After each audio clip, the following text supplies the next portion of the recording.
২০২৫ সালের ২১শে জুলাই এই তারিখ ভারতের জন্য একটি প্রতিরক্ষার মাইলফলক। কারণ এই দিনই যুক্তরাষ্ট্র থেকে আসছে ৩টি অ্যাপাচি অ্যাটাক হেলিকপ্টার। এগুলা মোতায়েন করা হবে পাকিস্তান সীমান্তে। আর এয়ারের ট্যাঙ্কের মতো শক্তিশালী এই যন্ত্রগুলো বদলে দিতে পারে যুদ্ধক্ষেত্রে সমীকরণ। ভারতের প্রতিরক্ষা সূত্র বলছে এই অ্যাপাচিগুলো ব্যবহার করা হবে সীমান্ত আক্রমণ, নজরদারি এবং গোয়েন্দা কার্যক্রমে।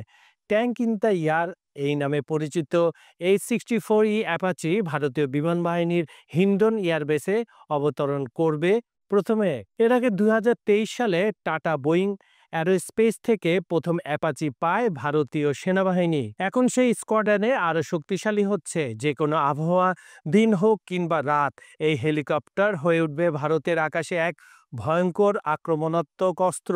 ২০১৫ সালে ভারত ২২টি অ্যাপাচির প্রথম চুক্তি করে যুক্তরাষ্ট্রের সঙ্গে। ২০২০ সালে প্রেসিডেন্ট ডোনাল্ড ট্রাম্পের ভারত সফরের সময় আরও ৬টি হেলিকপ্টার কেনা হয়।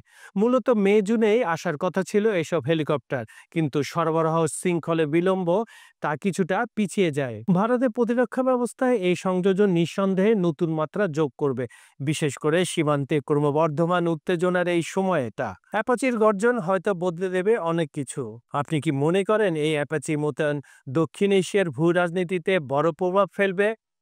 কমেন্টে জানান আপনার মতামত। এবং খবর সংযোগের ভিডিওগুলো লাইক, শেয়ার ও কমেন্ট করতে ভুলবেন না কিন্তু। আর আমাদের চ্যানেলটি সাবস্ক্রাইব করে রাখুন। এতক্ষণ আপনাদের সঙ্গে ছিলাম আমি, কাজল হায়দার। ধন্যবাদ।